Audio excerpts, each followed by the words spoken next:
Alright, yo, what's up, industry players? What's up? It's Nqobile Tembane from Top Traders South Africa, and we're bringing you guys another installment of Industry Chats podcast. And I'm sitting here with my amazing co-host, Givens Kgasi. Oh, so MJ has a thing now. He does not want to go with his full name on some episodes. Some episodes is MJ Givens, or some episodes is MJ Kgasi. But like now I'm surprised. Nareen is sitting here and he's just like, nah, I'm gonna give it my all, actually.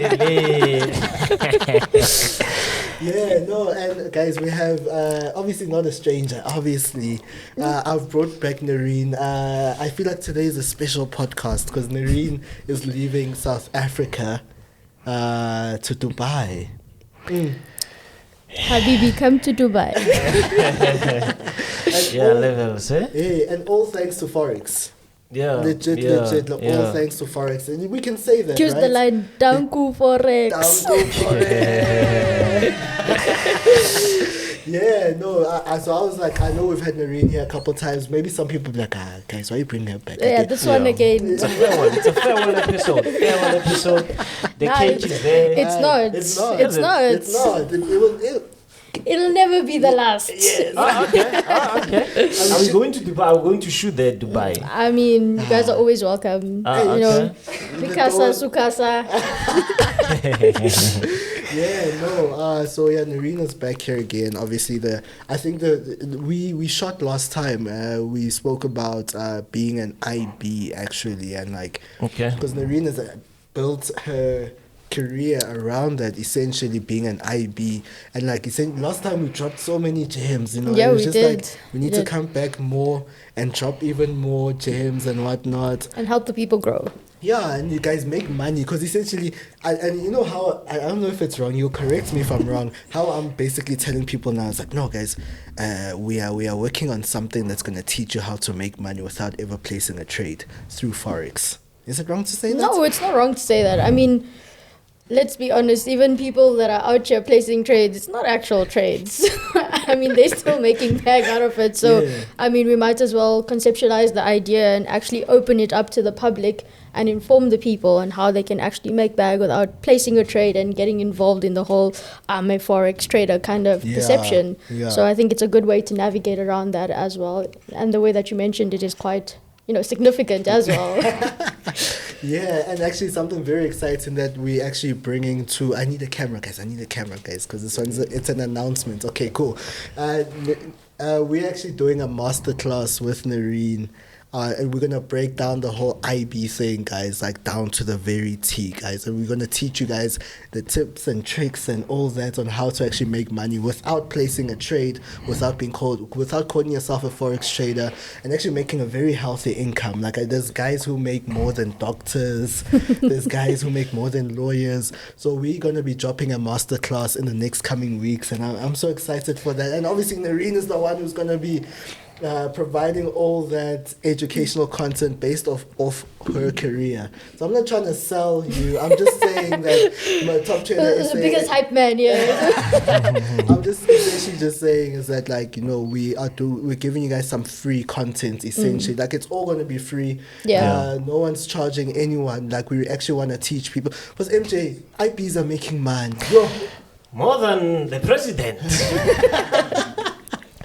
And IBs are making so much money. Well, if you can, and the resources are there, why not? Yes. So I think that's essentially what we're trying to do for the people. Is that in as much as this industry chat is there, we providing information, but we were just people actually need a step-by-step guide. The processes behind it. So I think, I'm excited for that. I'm excited for y'all. Let's make money. Let's make money, guys. And I think education's the first way to that, because far too often you find in this industry that there's so much of emphasis placed on how to become a trader or how to go about placing a trade, but nobody speaks about the other avenues of income that can come from this industry. I mean, fintech is so big. We're the biggest market in the world. So why are we just restricting ourselves to saying, I'm just going to learn how to trade and restrict myself to just being a trader? Why not look at all the other avenues that trading, the market or fintech has to offer, and then try and capitalize off those other segments as well. So I think by creating this exposure, by also educating people thoroughly on the steps to follow, how to utilize, certain social media platforms. So many people, and this also goes for the influencers. You guys have big followings, and I know some people utilize it when it comes to advertising or whatever the case might be. But creating something as simple as a poster on your Instagram, and let's just say you have a following of even 2,000 people, even if you get 5 signups from there, that's still money that you never had before. So by utilizing your social media, utilizing field marketing, you engaging with people on a constant basis. And if you're putting them onto something that could, empower their lives and help them change their lives or better their lives in some way, they're making bag, you're making bag. At the end of the day, it just becomes a ripple effect in how to, accumulate your income and how to have multiple streams of income. Because at the end of the day, nobody gets rich off one stream of income. Yeah, Sure. So I think that's the biggest thing that we want to try and do, to try and help people, empower them. And I think that's just my way of paying it forward to the people of South Africa and saying, look, this is how I started. This is where I've been, the steps that I've been through, how I've grown my network, grown my book. And if you follow these steps, I'm not guaranteeing success, but it's worth a try at the end of the day. It doesn't take any money from your pocket. Sure. And all you need is time and effort. And I'm sure if you can invest that, you can make something out of yourself. Going with the times, eh? Yeah.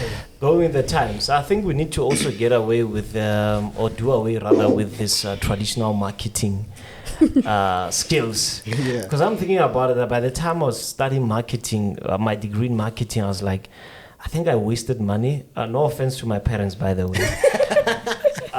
Because guys, this thing of sitting at the robots and giving away flyers, it doesn't work. It doesn't work anymore. I mean, people make money by just having a following. You're just sitting there and you get a call, advertise this. And all you do, take yourself, you guys, from now on I'm using this shampoo. And we all know you use sunlight. But that's another topic for another day. Just by doing that, money's in your bank account. Yeah. So I think we really need to learn. I'm excited about this. Yeah. No, it's going to be a true masterclass. Our very first ever masterclass is Top Trader SA. So Yeah. Yeah, so, but like, how's everyone doing? Yes, I didn't even ask her. I'm so excited. Yes, Yeah. yes, I'm so excited. Nareen, I've got favorites in the industry. Yeah, sure. I think it's 2 favorites, and my other favorite, if she's watching, she's also my other favorite. So yeah, one day you guys must just be my favorite. You understand? Favorite meet favorite. Yeah. No, but like, how's everyone doing? We're doing okay, man. Like we did with the previous thingy. I don't have to say a lot. But yeah, guys, you're on Podcast and Chill with McG. Yeah, I think that's one of the things that made me excited about this week. Yeah. Just to see our channel grow, our industry growing as well. To be recognized as contributors into this industry, you know. So I think we're blessed, man. Yeah. And it's only God that deserves all the praise. But let's keep pushing. It comes with work. Yeah. Remember, you can never ever get a breakthrough while you're sitting on the bed and thinking that the miracle will come through your door. It's work. And how about you, Noreen? How have you been? So I've been good. It's just a bit of hectic at the moment because the relocation is taking place. So trying to gather up all my stuff in South Africa. I just signed on as one of the team leads at a new brokerage. So I'm setting up shop here in South Africa before I leave. So hiring people, trying to make sure operations are smooth. Our licensing is gone through, trying to make sure that everything is good on the compliance end because, when working with brokerages, compliance is the most essential thing. So, making sure that everything is up to date with our licensing, assisting with that. I think it's also now I'm starting to get a bit nervous with the whole move, thinking about leaving my family behind, going to a whole new country. And I mean, a country where there's unlimited opportunities. I think it's excitement, but it's also nerves. So it's a mixture of emotion, but I can say it's it's good emotion, and I feel very fortunate, very blessed, to have come this far. Sure. As well. And talking about coming far, like, I just want to say, I've been on this podcast many times, and just seeing how it's grown over the years. Yeah. I mean, from the first time I had my first interview to where we are now, like, it's phenomenal. And I give props to you guys for doing what you do, and also, shedding light on the industry, not just making it a one-sided affair where it's only about what traders put out there, but also having inside scoops from traders, from people that are quiet in the market but are still killing the market. I think what you guys are doing for the industry is also phenomenal. So I have mad respect for this podcast and to you guys for what you do. So keep it up. Thank you. Thank you so much. Did I hear correctly rather? Quiet in the market but killing the market. Yeah, I That's mean, a nice slogan. To open a new forest education school, and quiet but killing. I mean, let's be honest, it's the ones that you never hear about that are actually the ones making the biggest bag at the end of the day. I mean, they say, paper doesn't make noise, but coin does. So Yeah, no, we are getting deep now. We are getting deep. Are you aware that you and how true is this, guys? I like making research, but this one, I'll be honest with you, I haven't gone as far as making a thorough research. But we've got Bishop here. Maybe you can verify this. Dubai, you don't pay tax? yes, there's zero income tax in Dubai. So whatever you earn goes straight to your pocket. They have introduced corporate tax, but it's only 9% corporate tax anyway. And that's only if you surpass, I think it's about 375,000 dirhams in profit yearly. But still, I would rather pay 9% tax in Dubai than pay 42% here in South Africa, but personal income tax, Dubai is tax-free. Yeah, so it's provisional either way. It's even on a corporate level. Even on a corporate level, yeah. I don't wanna say what I think. MJ's like, now I think I need to go to Dubai. You are late. I'm already there. I'm visualizing it. I'm already there because. And guys, I know you've been wanting us to talk about taxation in forex trading and whatnot. Guys, we're trying to get somebody from SARS as well as the FSCA to educate you about taxation in trading, because we can only give you much, but people that are coming from that environment can actually advise you on how to tackle this whole thing. Because guys, believe you me, if you're making money via the market, I'm telling you, you still have to pay tax. Yeah, you don't wanna find yourself in other people's podcasts crying. That felt like some serious shade. No, but it's facts, and I think that whole concept is so important, because far too often people just think, because it's not coming from a corporation, then that means that it's no longer taxable. But any form of income that's coming in, if it's in your personal capacity, you need to declare the tax in your personal capacity. Definitely. And because in the long run, when it catches up to you, it's not going to be nice, it's not going to be so soft then. Washing machine, gone. Yeah. So I think it's very crucial that, there's other points that you guys are tackling, like the tax. Even when it comes to looking at traders functioning as corporations, even as a corporate, you need to declare your tax at the end of the day. Or just file your returns, guys. E-filing will help you in some sort of way. Yeah, sure. In that regard, but it is crucial that you declare your income, because that's why the industry right now is being cracked down on so hard, because it's the FSCA and the Reserve Bank and SARS, they're all coming to this understanding that none of them want to pay tax. Yeah, sure. And when it comes down to this, that's why it's like these people, they're just withdrawing, and then you see stacks of cash. And guys, don't do that. You're just putting targets on yourself by doing these things. And I know for some of the people it's a marketing strategy, but you're gonna market to get people to pay you, and then that money's still gonna go back to the government. So make your bag, but do it in a correct way to ensure that it's sustainable. Sure. Quick money doesn't last. I think if there's anything that I've learned the hard way in the industry, is that quick money doesn't last, and it's all about sustainability at the end of the day. And that's what we really need to preach in this industry, about sustainability, because you see people on the come up all the time, and then because everything moves so fast paced, nobody wants to actually stop and do things the right way. Yeah, They just want to keep going, and then they end up crashing at the end of the day. Yeah. So it's all about, going into those details of how to do things correctly, to do things that are compliant. And I always come back to that because I've learned the hard way in the past couple of years that compliance is so crucial in this industry. I mean, anything finance related, there needs to be compliance. So following the rules, guys. I know it might seem like, why should we do this? The money's just going back into the government's pocket. And I understand that, fair enough. Everybody has that chat when it comes to tax. Why must we pay tax to feed the government? But it's either that or you get locked up. So, Yeah, I'd rather choose to pay. Because I think why I'm mentioning this. Because some people, they trade on a personal level. And they're thinking, I don't own a business, so I don't need to pay tax. And I'm using an offer. A lot of people like saying, I'm using an offshore account, so I don't need to pay tax. Either way, whether you're using an offshore broker or it doesn't matter, money will still get into your bank account. And that's what SARS want. And one thing about SARS, they're too slow to attack. It's like they want you to build up.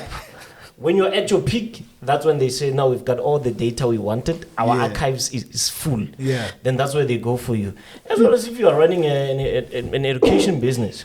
That's now on a corporate level. Once you reach a certain threshold, then they're like, okay, fine. Now you fall within this. You need to pay this much. Whether a CIT tax or a professional tax. And now for me, I feel like it's better just to pay maybe twice a year provisionally. And you're done. And move on, and if you have an educational business as well, they're coming for you. I'm telling you, rather pay your corporate income tax and just do away with it. And then there are ways to avoid, but we'll talk about it. Please let's not speak about avoidance than Indian on the show, because that's just asking for problems now. Like, I'm not going into that chat. I'm going into that chat. Yeah. So Dubai, right? Dubai. This is such a big move for you. Especially on a personal level and also on a business level as well, because essentially I think I'm very interested to know how you got to this point right now, because Nareen, obviously we've had chops, we've spoken, I know you were at wherever you are, the school where you schooled, you grew up, you did this, you've been pushing IB, master affiliation, master IB and all that, but now how do you actually get to a point of now going to Dubai? Okay, so I'm going to summarize the entire journey in a bit of a nutshell. So started off retail trading, just learning, doing my own thing, failing dismally, might I add. And then I got into the whole, IB segment, affiliation segment, and I started to learn a lot more in that space. And from there, I learned the value of networking. And I think that's where I'm going to put my emphasis on. This industry, or any industry in the world, the driving factor behind any industry or success in any industry is what? Networking. Yeah. So from there, as just being an IB, I managed to move on to a master IB level or a master affiliation level. I grew my book so I would say vigorously and to a large extent, to the point where brokerages that I was a master IB for started to offer me internal positions. So that's how I actually started. I started as an affiliate manager at a global broker. They were like, your book, it's actually worth more than our affiliate managers. So we'd like to bring you on board internally. I started working internally because, mind you, a couple of years ago, I thought I would never work corporate. I was like, me, corporate? Not sure, unsure, but the way in which business is conducted, they give you that flexibility. Yeah. From there, I was approached by ample other businesses and brokerages that wanted to expand. I got positions as, head of certain departments. Then I was running another team here in South Africa for another international brokerage. And then I got approached by a broker in Dubai. So when I got approached by a broker in Dubai, it was someone that I connected with when I went in March for the Affiliate World Conference. And they were like, look, we love what you do. You are great at what you do. And the fact that you sell yourself as a service to make it so appealing to people to work with you, we want to have you on board to head our partnerships division. So that's how the whole idea came about. And then I was going with that offer. The day that I signed that offer, I had a counter offer come in from another company that wanted me to be based in South Africa. But at that point, I'd already made up my mind. Look, I want to move to Dubai. There's nothing left in South Africa for us. Because at the same time, we need to also consider what the industry is like in South Africa. It's very tarnished at this point. We don't have a very great reputation. We constantly have the FSCA cracking down on brokerages. And I felt as though, there's little to no room for growth. So I had already made my mind up. I told this company, listen, I don't want to take this offer. They were like, okay, let's hire you from our Dubai branch. And I was like, okay, I'm sold. So I already signed one offer, and then I had to go back to them and be like, listen, I got a counter offer. This offer is better. It gives me flexibility to travel back and forth to South Africa and Dubai. It's something that works better for me because of my family. My family is still on this side. I would like to see them more often. I'd be managing a team on the side as well. So it gave me more flexibility. But it all stemmed from me learning the roots of how to network, how to get IBs on board, how to get affiliates on board, how to direct traffic, how to network with people, how to actually go now into institutionalized trading, which I think far too often people just know this much when the industry has this much. Now we're going into, corporates. We're now taking the alternate investment routes when it comes to corporates. We're dealing with institutional business.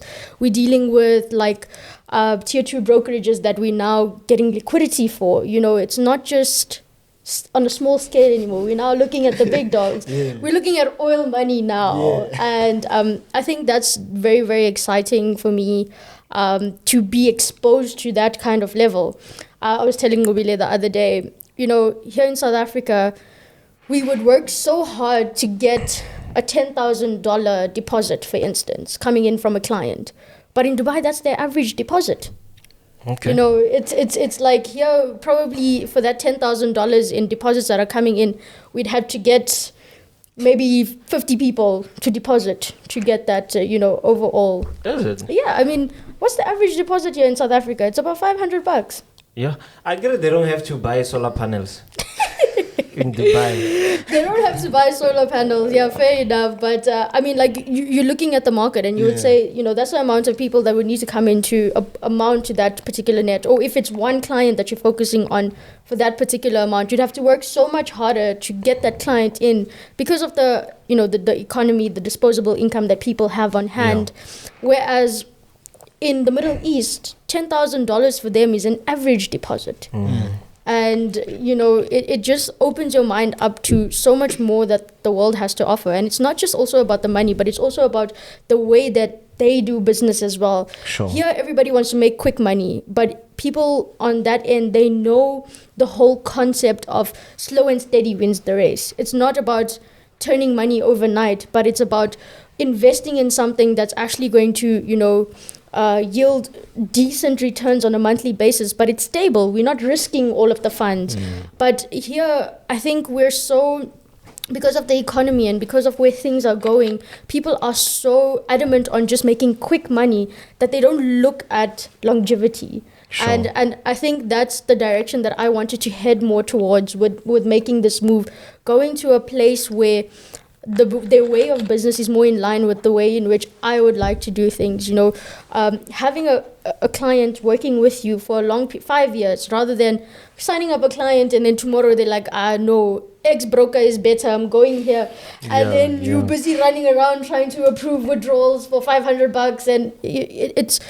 I told him the same thing the other day. The amount of time that you spend and that you invest into making sure the client relations are sustainable here, you can take that same effort and put it somewhere else and yield a much better return, or see better business dealings. And so that's the reason for the move. I hope that it is fruitful. It is a lot of pressure because companies hiring people so young, and I think it makes me nervous because that's the pressure that comes about it from the entire brokerage space. I'm one of the youngest people in senior management, and that has so much of pressure at the end of the day. Cause I know they say you don't ask a woman her age, but inspire the girls out there, inspire the females out there. Okay, so I'm 24. I'm still very old. young. I'm so old now. I'm still very, very young. And mind you, another thing that also makes me a bit insecure, I'm doing all of this without a degree. I don't have that piece of paper to back me. And what is the prerequisite to any financial institute? Must have a degree and 5 years working experience. Yeah. I mean, so having that expectation already there, and you already coming from a place that put you at a slight disadvantage by not having that paper, you have so much more to prove to people. To say, at the end of the day, my success is not detrimental to a piece of paper. It's about how I work. It's about my work ethic, the drive that I have.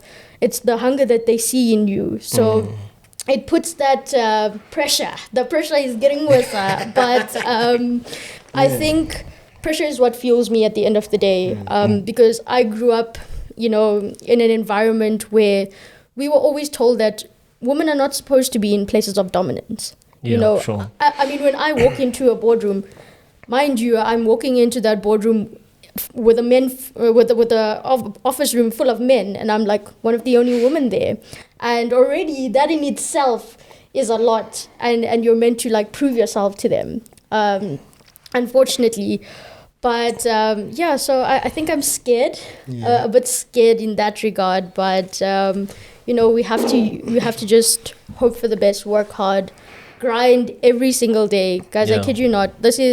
It's not just something where you're gonna wake up one day and just be good at it. It's hours and hours that you invest into molding yourself, educating yourself. Although I don't have a degree, but I've spent 18 hours a day at some point in my life, every single day, either working on the charts, reading up about something about fintech, seeing how people can, utilize their social media platforms, utilize this, however, to do some sort of business. So education, I cannot stress it enough. It is so important. And it doesn't mean that you need to go and register to do a course. It just means you have the internet at your fingertips, just buy a little bit of data if you don't have Wi-Fi and read, educate yourself, and that will be your breakthrough in life. The education that you feed yourself and how you actually take that and utilize it at the end of the day, how you enforce it and how you execute it is actually what matters. So, as a 24-year-old, it's very, very scary. But in the same breath, it's very exciting because you then foresee yourself growing and expanding. Everybody's goal is to retire by the time they're 30, 35. And the retirement age has gone down. Yeah, I mean, what are we still doing here? Now I feel bad. Look. I mean, okay. Let me say. Plus, now I have a 9 to 5. I just got my 9 to 5 at the mid of that age that you just mentioned now, and I'm like, MJ, what have you been doing with your life? But on a nutshell, I'm proud of you, man. And I gotta say this: as much as we say, the new generation, the young generation, they're into technology, social media, drugs, and let's look at the positive side of things. I mean, when I was 24, the only thing we could think of is a proper CV. Yeah. Join PNet, join this, Indeed. Indeed jobs. I'm sure people my age, your email is flattened with Indeed.com, job inbox back, opportunity and all that. But the new generation, man, they're pushing their own thing, and they're taking advantage of the technological space, and they're making money out of it. So shout out, and I'm very proud, man. I'm very proud, a 24-year-old in the boardroom in Dubai. Hey, labels. By that time, when I was 24. No, let me not say much because I don't want to discourage myself. Okay, my question is, MJ actually just mentioned the CV thing. Have you ever had to submit a CV? Yeah, I had. Was it at a request of a CV? Yeah, it was a request because prior to that, I didn't know. my CV was a CV that we made in matric. All matriculants, part of LO, you have to draft that CV. Like life orientation, and they teach you. So the only CV that I had until maybe 2 years ago was my life orientation CV from grade 12. Which was in 2016. Yeah. So it was that one on Word where you still have to have your marital status, driving license code, what, but then based upon request, once you enter into the brokerage space, everything is done very professionally with HR. So they request your CV. And I kid you not, I had this issue the other day. Well, it wasn't really an issue. It was just a mention in passing. So the HR lady from the company that I'm currently at, she sends me a message and she's like, okay, so we're working on your visa right now. Can you please send me your degree certification as well as your transcript along with your CV?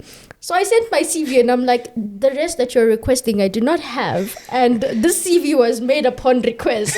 And I'm sure in her head, she was probably like, what do you mean? The crucialness of actually having a CV, and it is quite significant. I mean, no matter what you do, whether you're just an IB, whether you're just a trader, whether you're someone who just doesn't even have a job, have a CV on hand, guys.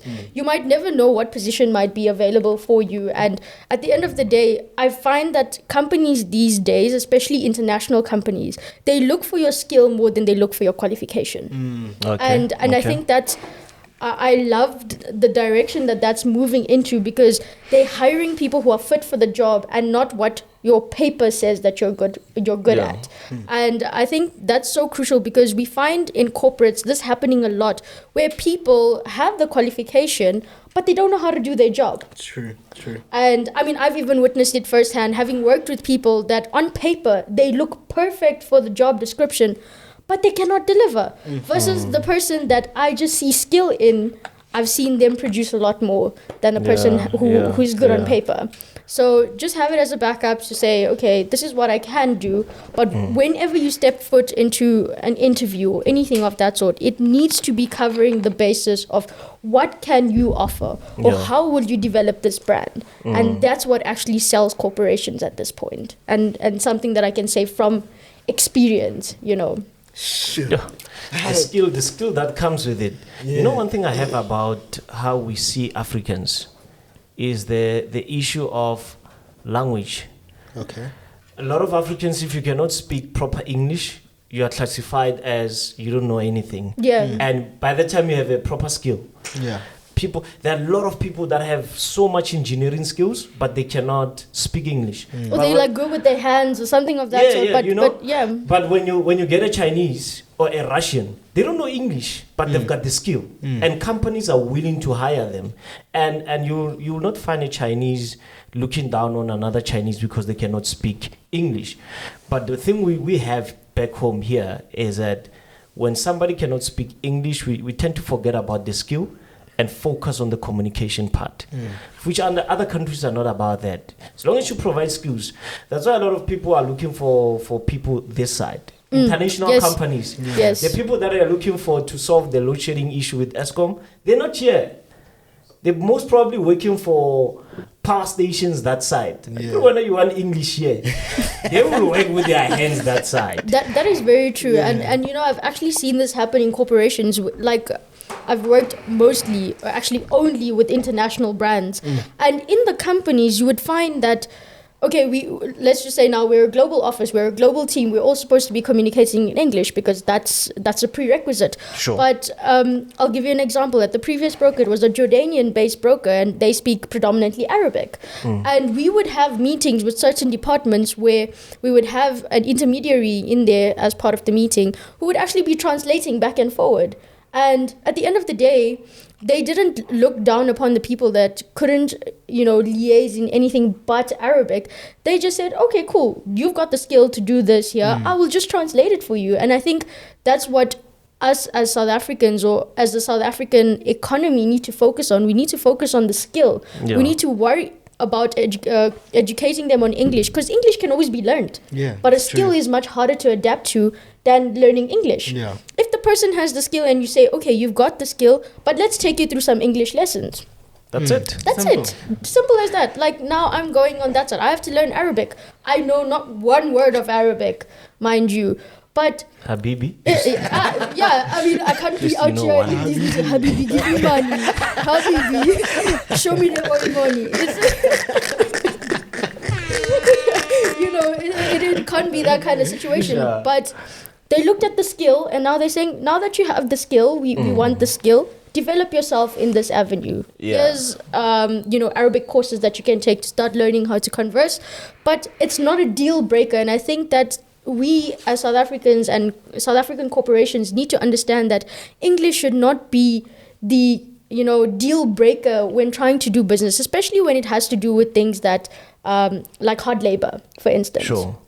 Because, I can understand if you're in corporate and you need to be client facing, maybe that's where we can say, okay, that's the exception. But I'm talking about like hard labor skills. At the end of the day, your English is not detrimental to what you can actually produce. Yeah. So I think it's something that we really need to maybe start shaping. And I think maybe the new generation, as we start to take on more senior roles and as we start to develop and grow in corporations, hopefully we adapt that mentality and we adapt that sort of mindset when hiring people moving forward.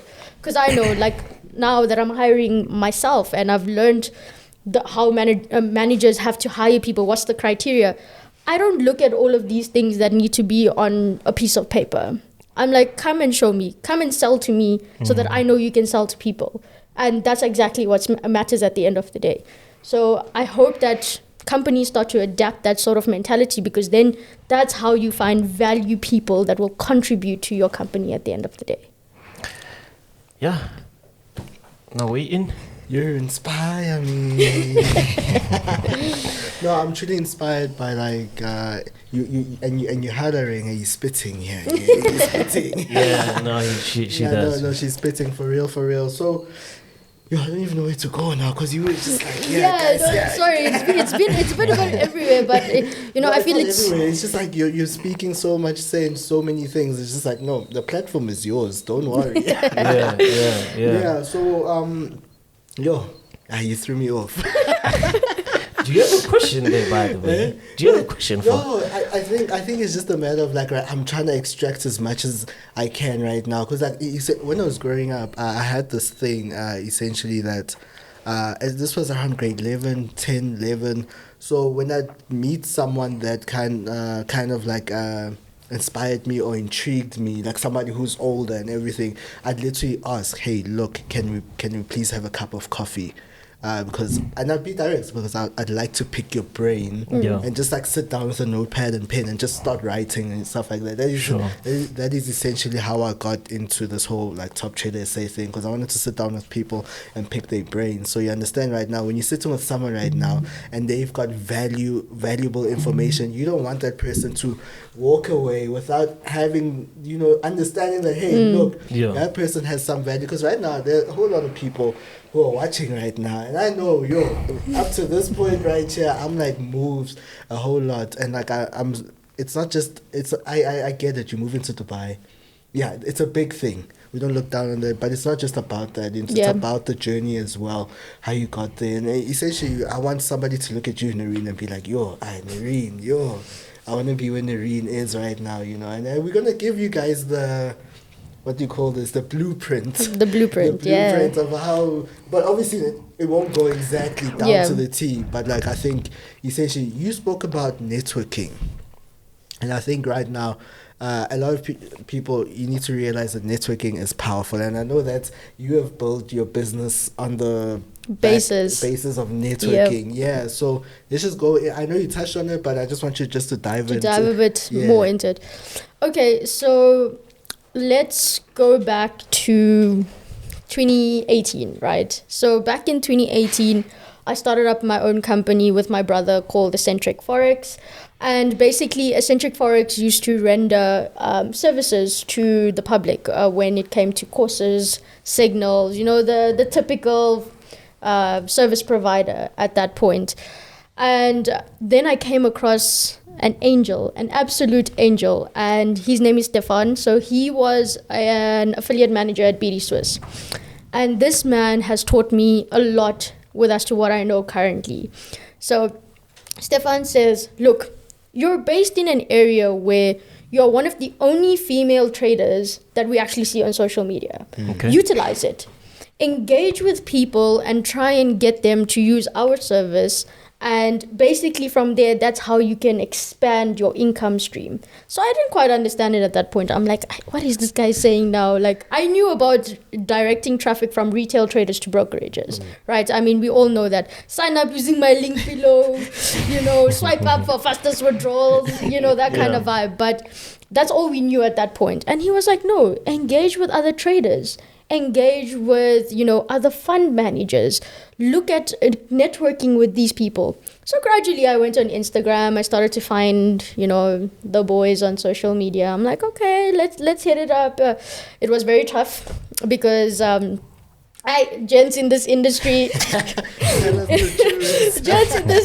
it would be like, I'd meet up with you if it's a date. And I'm like, it's that kind of chat all the time. And I feel like that was one of my biggest challenges being a woman in this industry, where men wouldn't necessarily take me seriously. Okay. And at first, and I kid you not, this is something that has happened so often, where they wouldn't actually take it seriously. They would just be like, oh, okay, you want to go out? And I would have times where I would go for meetings, and these meetings, where every time I bring up work, they didn't ever want to chat about work.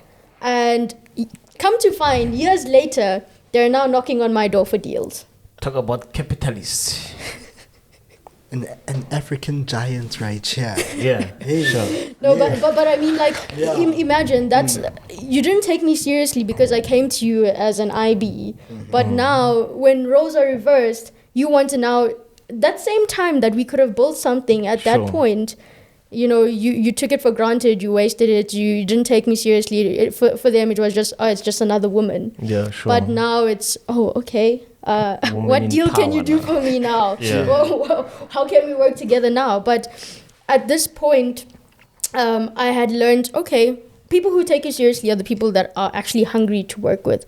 And I would rather work with someone who has 100 followers than someone who has 100,000 followers. Okay. More purely because the person with 100 followers has more hunger, has more drive, and they're actually willing to do the work. Sure. Whereas other people are just like, just give it to me. I deserve it. I feel like a lot of traders in this industry, and come at me if you want to, but a lot of them are entitled. Entitled. They feel like they come into the space, and because they know that there's such a high demand for IBs, they walk into brokerage offices and they're like, buy us a car if you want us to promote your broke. What? Do we look like Santa to Does be it out ever get to that point? What do you mean? It's I know been it does. I just happening. wanted to start a conversation. It's been happening. It's been happening. Yeah. Or rep my car. Yeah, wrap my car. I will, give me a fuel card, and I will, have your branding on my car. It's certain things are okay, but certain things are not. And I feel like that entitlement is where the whole concept of networking starts. You need to network with people that are open to sharing and that are open to doing business with you, regardless of, classification. Sure. I mean, if I look at it from my perspective, Stefan was willing to network with me. He is Serbian. He's a Serbian man who is a multi-millionaire, but was able to still connect with someone who is a little pequenini in the South African market and say, I can invest my time in helping you mold yourself and grow in the industry. And I think that's the kind of people that we actually need to have in our circles, that we actually need to work with, to network with, to teach us. And even in something as simple as conversation, sometimes you might pick up crucial points that can change your life drastically just by having conversations with people. Networking doesn't just go to the point of what can you do for me and what can I do for you. It's also learning. I mean, I've networked with people in many different industries, and I always say this to people, like my friend group, my immediate friend group. Nobody's a trader. Nobody knows this industry. They're all in different industries, but the stuff that we learn and extract from one another is so crucial. And I think go out, network, talk to people. If you see someone that inspires you, like Nqobile said, sit down with them. Even if they're willing to give you 5 minutes, take that 5 minutes. You don't know what you might learn in that 5 minutes. Yeah. And that's basically how you leverage of using your network. And at the end of the day, you might remember, what is the concept of business? Business is connecting the dots. Sure. So there's dots everywhere. And how do you formulate a business? By saying, I can actually connect 1 and 2 together. I mean, you might not know it just yet, but as things start to unfold, you can say, I can connect this with this. And that's how you formulate businesses and successful businesses to add onto that. So, never ever say no to a meeting. That's one thing that I firmly stand by. Okay. I don't ever say no to a meeting. Whether it be someone in this industry or out of this industry, even if they're asking me, or even if I can only give 10 minutes of my time, I will still take the meeting. Because I know that there's something valuable that can either be learned, or there's something valuable that I could do with that individual at a later stage. People are your bag at the end of the day. And I think it's powerful. I think that's what everybody doesn't understand. Far too often that whole classification thing comes in. It's like, oh no, I only want to rub shoulders with people who are in the top 1%. That's not how. Imagine you're in God knows what percent, and then you want to roll with you, and then you only want to rub shoulders with people who are in the top 1%. That's not how it goes. Yeah. There's no such thing as classing people. The moment you just look at someone as an individual and as an individual, and you have that humbleness to you, people will immediately gravitate towards you, and good people will gravitate towards you, because you attract what you put out. If you're a good person, you attract good people. And then that's how the whole flow starts, and that's how you eventually think, okay, like Nqobile and I thinking about this whole segment, if I had said no to his podcast 3 years ago, I don't think we would be here right now. But stemming from that, only 3 years later are we thinking about a segment that we could do to empower people. It didn't come about then, but now this idea to empower and to inspire people came about much, much later. So I think we should use that as a key point and as a key principle to always remain humble, and to always, look at people as equals and as individuals, and listen to what people have to say. Don't only just speak, listen. Because, in this industry also, we have people who have gigantic egos, and they're never willing to listen. And I kid you not, sometimes if you just step back and listen to what the next person has to say, you might never know how they could help you grow your brand or develop your brand. Yeah, but in this industry, when you're more about listening and not talking, they say you don't have energy. That's one thing about our industry. But you know what I'm liking from this is humble beginnings, man. I'm just thinking of what you were saying yesterday. You started with the phone, shooting with the phone, and look at where we are today, man. Just because of you were obedient to what you have. Guys, always use what you have. Stop this thing 100%. Of I need to get 10,000 rand in my account, then I'll start the business. Work with what you have, and the power of networking as well. I mean, if you look at it this way, even conduction is very important. How you conduct yourself when you don't have anything determines how people are going to see you when you have something. Because some people don't want to be associated with a bad publicity. And they're like, okay, you've got so much potential, you've got a good following, but the way you conduct yourself, we don't want our brand to be associated with such kind. So we ruin our future with, and not only on the employment space, because like what you're saying is, even for business, right? You're building a brand, and one day you want to get a multi-million-dollar deal, and you are bidding against people that conduct themselves in a professional level.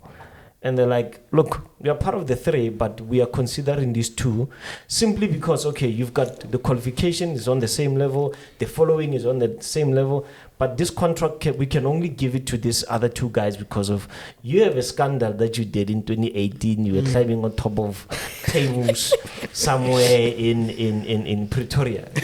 I'll mention Pretoria. It's you with the Pretoria now. Because I don't know, guys. Please stop dissing Pretorian traders. Every bad thing comes from Pretoria. Why? Have you experienced the same vibe? No. I hear the bad vibes from everywhere. But Pretoria is the worst. Apparently, guys, Pretoria please is the stop worst. this thing. From now on, I'm a professional trader, I'm a professional businessman. No jokes, because I'm coming from Pretoria. So MJ, to add on a couple of things that you said, I love the fact that you're saying start with what you have. And one saying that I've gone by my entire life from the time I was in school is to never let your circumstances shackle you. Yeah. Sure. And you see, I'm someone who comes from a school that was built for disadvantaged girls who come from impoverished backgrounds. Yeah. I mean, I went to the Oprah Winfrey School, and that's basically what they teach you your whole life. Never let your circumstances shackle you. So I think what you're saying is so pivotal to the success that one may carry. Start with what you have now. If you just have a phone, utilize that phone in some way. Yeah. If you just have, let's just say a old laptop, use that old laptop. It's still something that you have that can be used. So I think that's very, very powerful. And another thing that you said is, conduct yourself well. So I always say, treat it like a business, it'll pay you like a business. Treat it like a hobby, it'll pay you like a hobby. So that is also very, very important. And I think far too often why traders are not also seen seriously in this region is because of the way that they conduct themselves.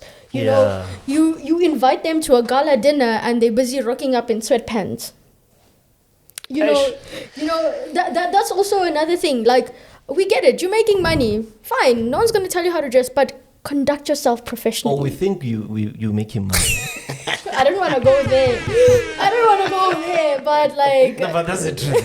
Some of the people that you think have money, I can tell you that they don't have money. We know this because we are in the industry, and some of the e-wallets that we are being asked, you're like, hey, man. Yeah. No, that's big facts. Like, I've also been very shook by this industry. Yeah. And, the realist chat right here is that a lot of your mentors aren't actually people who can trade. They just know how to market. Yeah.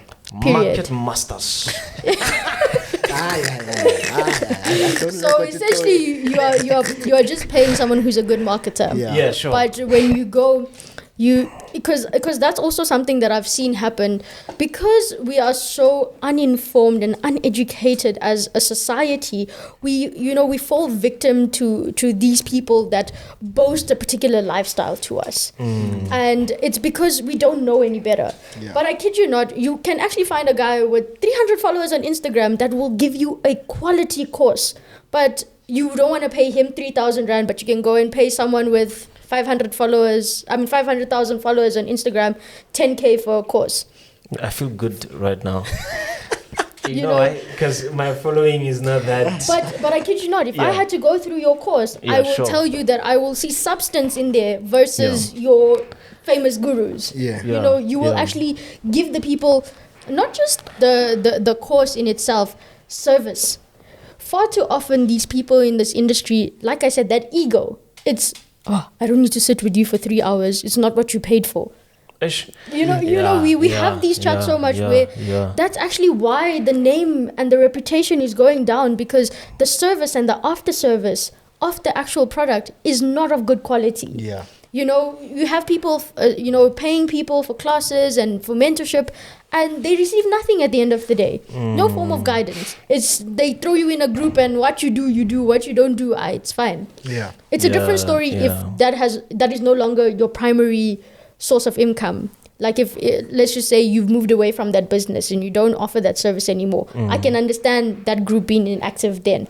But if it's still your primary way of driving traffic or, growing your business is getting clients to sign up for your course and everything, guys, fulfill your service needs. Yes. People are paying for it. Simple as that. Because other than that, you're a scamster. Yeah.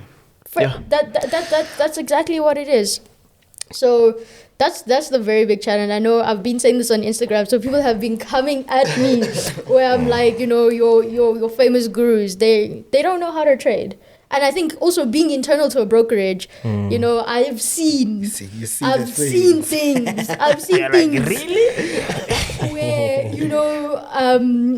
I would know certain people that I've worked with, and I would see them blow their account, and then 5 minutes later they're posting on Instagram, blue screens only, and I'm like, where did you get the blue? I'm like, where did you fish the blue now? I'm like, I just saw you blow your account now, live in front of me, but now we are posting blue screens. So guys, sure.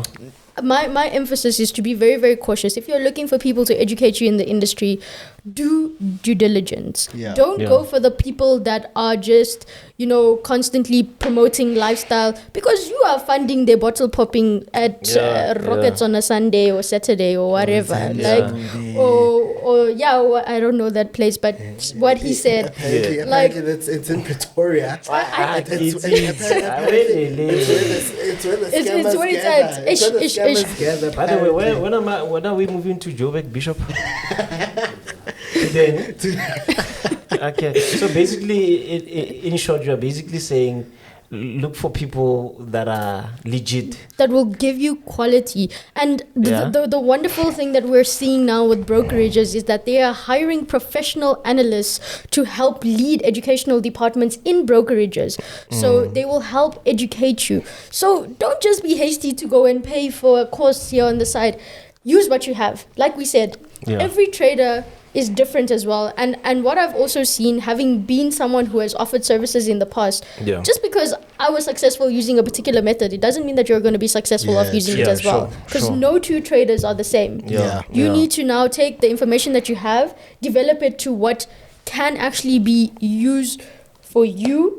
Because I might be okay with holding a trade in a negative. Nqobile might enter it the moment he sees a negative, it's like panicking. It's like red screens. And, no two traders are the same. Because at the end of the day, what's the fundamental point of trading? Mindset, psychology. And you can't say that our psychological levels are the same. They know we're the same. No two people can be inclined on that level. So always take the information that's provided to you. And there's so much of free education, guys. With brokerages, on the internet, on videos. Look. Can I take time to plug the sponsor? Can I take time? No, but essentially, so XM has a whole course, free course, in-person course here where we're at right now, every day 3:00, and it's free. All you need is an XM account. Legit, it takes nothing away from you, and the course is quality. And like you're saying, that the XM, right, is paying whatever amount they're paying because they understand that their clients need to keep trading in order for them to make money. Yeah, essentially, because it's pointless having somebody trade for 10 days and then they're done for. Somebody who's trading for 5 years, that's the kind of person you want to that they want. That's where the money is. Being internal to a broker, I can genuinely attest to that. They look for longevity with their clients. So guys, don't also think that brokerages are just giving you information that's going to make you lose money. No, quality. Emphasis on quality. Brokerages will give you quality education, because what is their primal way of making money? How does a broker make money? I think that's the biggest chat. They make money off trading volume. When you're trading, they're making money. Only if you're being, with certain brokerages that are trying to ninja you. That's the only way you're going to actually... You can name it. I know. Hey, you know what? You're going to Dubai. Come on. They won't get hold of you. It's not even like I'm scared. I would name drop, but the thing is, I feel like it's not my place to, because people should actually be woke enough to know the brokerages that are scamming you at the end of the day. And that's crazy. You'll continue. Basically, like, we're going to talk about the type of books. We've spoken about A book, B book, and the other one, we've always spoken about it, but now there's an official term to it. But continue. I'll touch on it in a bit. But you see, when it comes to these brokerages, that you need to also look at, the quality brokerages are the brokerages that are not going to pay you 1,000 rand per lot, guys. Because then you're asking for a spread that's this big. What is that ultimately doing to your client? From an IB perspective as well, it's killing your clients. From a retail perspective, it's killing your account leverage. It's killing your account balance. Trying to trade accounts, or trying to trade with brokers that offer you X amount of spread. So guys, it's very, very important and crucial that you find brokerages and that you find mentors that are of good quality. And like I'm saying, certain brokerages will pay a renowned financial analysts to give you information and to give you education, because they know the more educated you are and the more informed you are as a retail client, the more money they will make in the long run by you trading with them. And each broker, what do they strive for at the end of the day? Having sustainable relationships with their clients. That is how they want to conduct business, because retention is so important for brokerages at the end of the day. So they want to give you the best possible service. Okay. So it always stems down to saying, if this broker, because I know I've heard it all the time from people, and I ask them, who do you like? Where did you go to learn how to trade? And they're always saying this mentor, that mentor, and I'm like, but why don't you look at brokerage education to help you, just to help you start? And they're like, no, why would a broker tell me how to trade? Because they just want to steal my money. Guys, that's not what a brokerage does. Essentially, a brokerage is just supposed to be the intermediary that enables you to access the market. Yes, they make money when you're trading because they're giving you the platform. Yeah. But a correct brokerage is not going to try and manipulate the market. It's not going to trade against you. It's not going to have ridiculous slippage. It's not going to have ridiculous commission levels. I mean, there are some brokerages that even work with certain securities, like the current broker that I'm at. They enable you to buy stocks live. It's not a trading of a stock, it's buying stocks.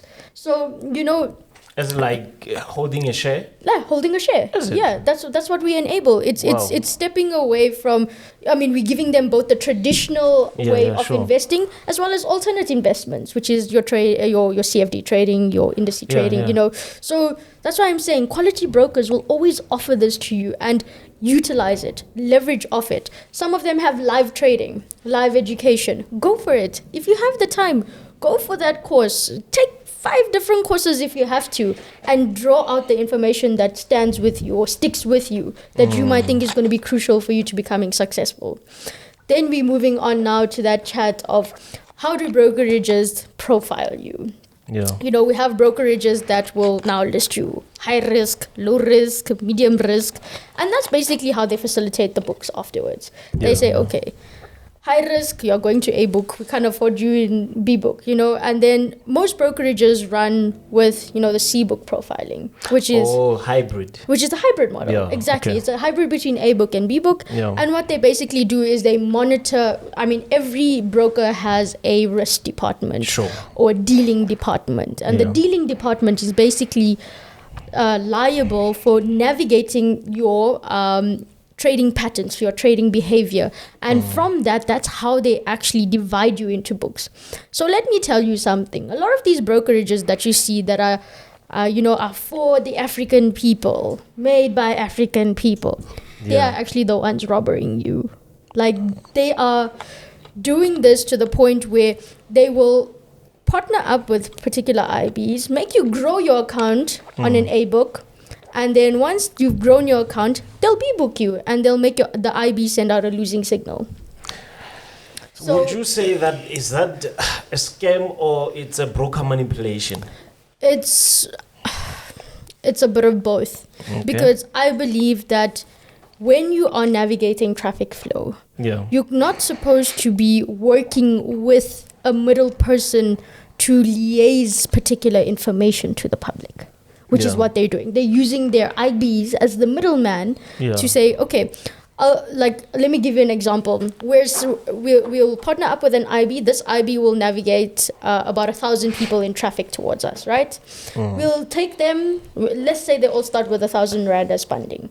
We'll grow their accounts. We'll send out winning signals. So we'll tell you what the market is doing, because that's what they can do. Because they know. They know. We'll tell you where the market is going. Now we're going deep, eh? Yeah. No, but this chat needs to be highlighted, guys, because I feel like so many people don't know it, and this is why they fall victim to it.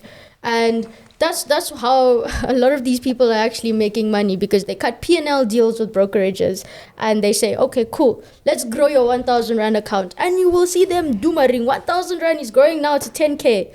Once all of them reach a decent enough account size, they then say, okay, IB, send out a losing signal now.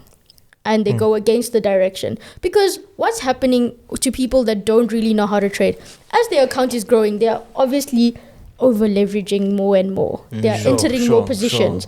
So because they know, now I have 10K, I'm not going to use 0.01 anymore. I'm going to use 0.05 on my trade. So true. So it's going to be easy for them to blow it. Then they blow it at the end of the day after being so excited for the whole week, making money, and then they get hit.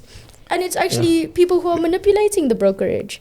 The broker that's actually manipulating the people. So be very woke about what you're doing, how you're doing it, because there has been a lot of sharks in the industry that has come to, tear people off their money. And I feel like personally, and this is the reason why I mostly work with renowned brokers that are multi-regulated, purely because they cannot do these sort of things. Because you are regulated by so many entities that you will never get away with doing something like this. Yeah. Make sure that the broker that you're using is not just regulated by one entity, because that's when you are going to feel it. Especially if it's just one, like, guys, make sure your broker is multi-regulated. Sure. Because if they are multi-regulated, running for a long period of time, you're going to be fine. And another chat that I need to bring about, people will be so hasty to use a broker that they hear that's new in the region but has been standing for a long time, but they'll be ever so ready to jump into a new local broker that comes about, that only has one regulation, but you think twice when a broker that's been standing for 16 years comes into the country. But a broker that just starts up here that's only FSCA regulated, you're like, yeah, it's fine, my money's safer there, because it's got a South African name or African name. Like, guys, I know we want to support South African business and we want to support our brothers and sisters in the region, but be woke about it, because these are the same ones that are robbing you at the end of the day. It's time for the standard to actually increase now, especially for the local entities to start reaching out abroad now, and not just milk everyone here at home. FSCA only. FSCA only. Yeah. So I think. I think, but manipulation is everywhere. Yeah, no, 100%. Are you aware that most of these banks that we have here in South Africa that we mostly trust were rigging the rand in 2018? They're always doing it. They caught them, and they're still going through the commission now. The rand to be where it is.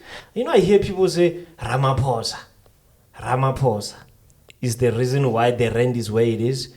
Guys, the man has so little influence to what you see he here. is the president of the country. In as much as, it's somebody needs someone to blame. Exactly. And he's a good scapegoat, Yeah. But manipulation, guys, is everywhere. I think what you're basically talking about, that, okay, they will tell you that grow their accounts, and they know at the later stage they will take an opposite... when they be booking you. Exactly. It's the same as banks and even managers. They do the same. I think it's called spoofing. Okay. Right? So what they're basically doing is that they're putting pending orders on certain price tags. So they know that at this price we are having buying limits there. So that the whole entire population, they say, okay, fine, we've got HSBC, we've got that, we've got this. They're going to buying maybe Nasdaq at this particular price.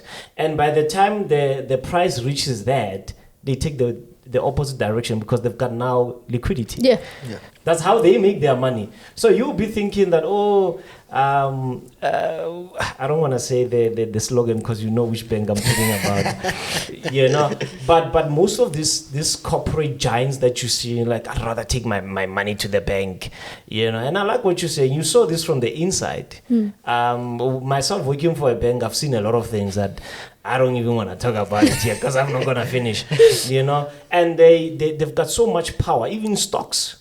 These banks, they trade against even big names. They have another one, they call it front running. So what they basically do is that they leverage against the information they have against the company. So they know that, okay, for an example, this company is about to go down because there's something negative that is coming in the next 2 days. They dump the stock same time. All you see is like... But that's insider trading, yo. Yeah, exactly. So, but you be thinking that, but it's just trading. It's just today this stock is dumping because of there's a hurricane somewhere, or it's raining in Malaysia. So there's a lot that happens on the inside, and what we see is not what it is. Yeah. Education is so much important, guys. Yeah. Get as much education as possible to learn about these things, because some of the people aren't gonna tell you about this. That's why we have industry chat. To have people like you to come over and educate people about such kind of corporate Corporate sabotage. Sabotage or scamming? Is it scamming or is it sabotage? Because according to the Oxford Dictionary, it says that scamming is a clever way of being dishonest to clientele and making money over it. Right?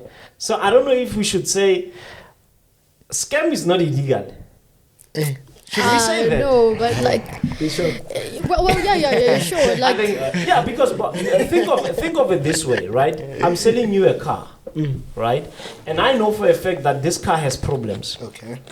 And I'm like, this is what you see, and I'm selling it to you the way it is.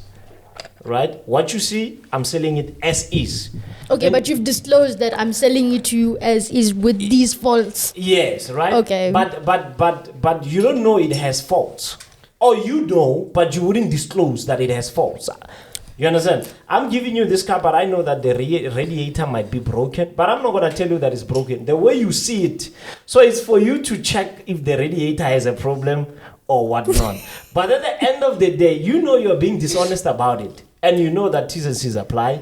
You're not going to come and say, right? I mean, technically, it's still a breach of an act, the Consumer Protection Act, so like Protection Act. So I mean, it comes down to, as much as it's a clever way of going about things, it's still dishonesty, and it's a breach of some form of act or law or principle. So I mean, technically, a breach of a law is still illegal. Yeah, sure. So, I but mean, how many people get away with it? Especially corporate companies. But you see, because of lack of education. That's why it's not really perceived as a way of scamming. It's just like we say it in its self-explanatory word, manipulation, and that's what they do. Exactly, and because everybody signs that waiver at the end when signing up that trading account, guys, read your T's and C's, please. But they make them long, yo. Oh, but people want to trade. Their time. And it's too long. That I want my account now. and make it in Zulu. Because the signal is coming. I give you signal, yeah. No, but here's the thing, guys. As much as the T's and C's are long, read it, because that's the only way you know that what you're actually getting into. You'd rather take that time, read that T's and C's, and make sure that your money is safe. Yeah. I mean, there's brokerages now that are even coming up with a civil protection on your funds that are being traded. Okay. So it's an insurance that the brokerage takes out for capital amounting to a certain amount. Sure. So there are brokers that are willing to protect your money. You just need to look for them. Don't just say, accept all T's and C's. I know. You sign up that account in 2 minutes. Yeah. That's how I know people don't read the T's and C's. But please read your T's and C's. Read up on anything that you are willing to put your money into. I think we are very hasty as people in the decisions that we make. Yeah. And far too often we just want to get it over and done with. Yeah. Let's not be lazy, guys. We have eyes. We have a mind. Let's read. Let's know what we're getting into, because you'd rather take 20 minutes to read a TNC than waste 3,000 Rand and find out later on that your money was never safe in that particular space. Yeah. So true. You know, at the end of the day, that 20 minutes saves you that 3 grand. Yeah. But I think we also play a role as mentors. Yeah. To try by all means to educate. You know, maybe when you're having a beginner trade and they're opening an account, maybe sometimes have like 5 minutes, 20 minutes, as you're saying, to go through that, maybe with them. They don't even do a mentor. Where have you seen mentors that sit with you? Yeah, but it's a suggestion, guys. At the end of the day. Yeah. I think you should do it. No, I'm actually, guys, by the way, on the 30th of July, I forgot to mention this. Guys, on the 30th of July, we're going to be having a free program about inside the mind of a trader. So on that day, we are not teaching you candlesticks. No introduction to forex trading, which basically looking for people that have been trading. You don't find the edge, you're not profitable, and you're going through a lot as a trader. So we're just going to break down the mind, what is basically inside of you and how you can overcome that and start being profitable. Guys, the 30th of July, and we'll tell you the date. I mean, not the venue. Because Yes. So far we have the XM Educational Center, and guys, the space is limited. I'm looking at it right now, and I'm like, yeah, you see, you lose. Guys, it's going to be free. Take advantage of this because I'm going to be utilizing my 10 years of trading experience, and I'm gonna be giving you for free. I'm doing this for you. For you at the end of the day. Guys, video call me, ne? Yes, no, definitely. Video call me on that day. So you won't be here, by the way. Yeah. Sure. Like we're looking at my relocation taking place in the next 3 weeks. Oh, so yeah, and we are like a month away. And guys, please know that Nqobile will be here. He might not be saying anything, but he'll be there. Guys, I know you love him so much. And some of you are just going to come just to see him. So, yeah, the 30th of July. I'm excited, man. I think it's going to be amazing. Please call me, guys. I'm being serious. I want to sit in on that. And I think... Reminder, there's so many witnesses in your head. Yeah, sure. Please do remind me because, like I said, psychology is something that I preach about a lot in this industry, and I would really love to hear it from someone else's perspective. So I would be more than happy to actually sit in and hear your thoughts and hear your knowledge as well. So please loop me in, guys, on that. Yeah. So Dubai will be tuning in. I'll be sitting here in the corner there. Time is money, and Nareen's time is expensive, guys. Nareen's time is expensive because it's not paid in rands. I earn in dirhams now. No, Noreen, thank you so much. We didn't get through everything that we wanted to talk about. I'll be back, guys. I'll be back. But Kelly, we need to finish off this conversation in another country. All I'm saying. All you're saying. I'm not saying too all I'm much. saying is Habibi, come to Dubai. No, but thank you so much for making time, and I'm excited for you. I'm really excited for you. Like, thank you, brother. To be able to rub shoulders with Nareen, because hey Joe, if you know who Nareen rubs shoulders with, that's what I'm gonna say. Bro, that's enough. That's enough. So I'm honored to be rubbing shoulders with Nareen right now. Same here.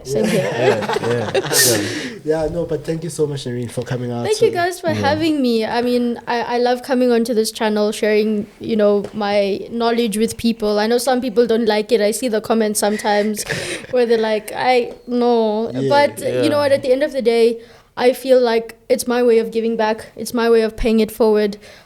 Sometimes I see that it does help a lot of people, and even if there's 100 people who are hating against it, but there's one person who learned from it, I'm still happy, because no one's, you're never going to have 100 people support you at the end of the day. Then something's wrong with you. Yeah, I mean, if you only have 100% of people following you all the time, then something is wrong with you. And saying good things about you, then something is wrong. I mean, at the end of the day, guys, this is all about education. We are not here for... We appreciate positive comments, but negative comments don't really get to us. It doesn't. It's all about the education at the end of the day, and sometimes those comments, you are ruining, some opportunity for other people. That's true. Maybe if you were not as positive as you were, you're like, I don't want to go to industry chats because people don't want me there. And look at the information that you gave today. Somebody could have lost this because of a comment. So also shout out to you and big ups to you for not allowing external voices to be speaking to you. No, if I allowed that, I wouldn't be here at this point. I would have left the industry in 2018 after men told me that this is not an industry for women. So I mean, I'm not here to hear that. This is an industry that's open for everyone.